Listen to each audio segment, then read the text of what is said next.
Join the Kifcure 2024 Hemp Grower Informational Series, held the third Wednesday of the month from October through March. We will highlight different facets of hemp farming, from industrial varieties such as fiber and grain to the cannabinoid varieties such as CBD and CBG. Recent discussions ventured into hemp's value in sustainability and carbon credit markets. And I know that it's on the horizon. We're already seeing a lot. Amazon and big companies now rank you on there based on your carbon footprint and things like this, if I'm not mistaken.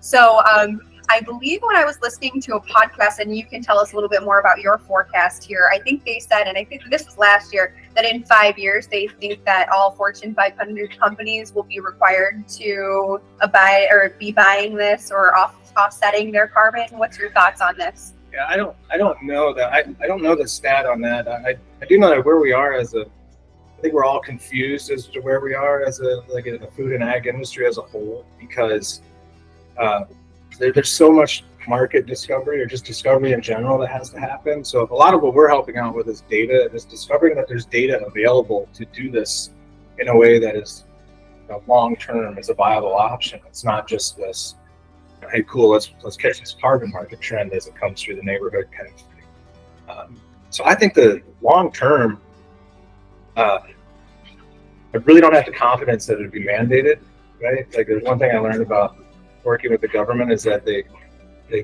provide guidance because they don't have the money to make rules. Right? It's like, whether or not they make rules behind it, I don't know. I'm sure there will be ample guidance behind how these companies should operate. The SBTI protocol is part of that.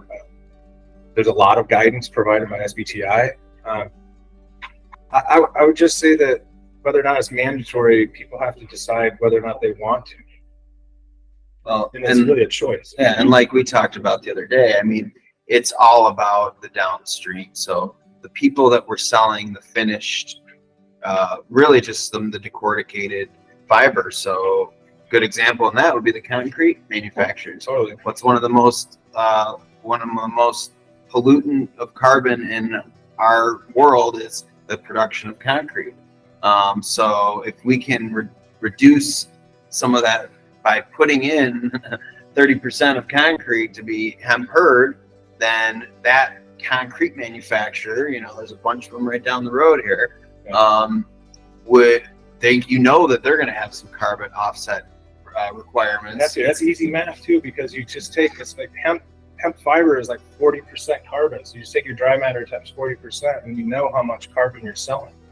And even if you want to value hemp on carbon value alone, it would be an acre would be worth a few $100s just on carbon value alone. So that's just like the ethanol. For more information about coming hemp grower events, see the video description below or visit kifcure.com.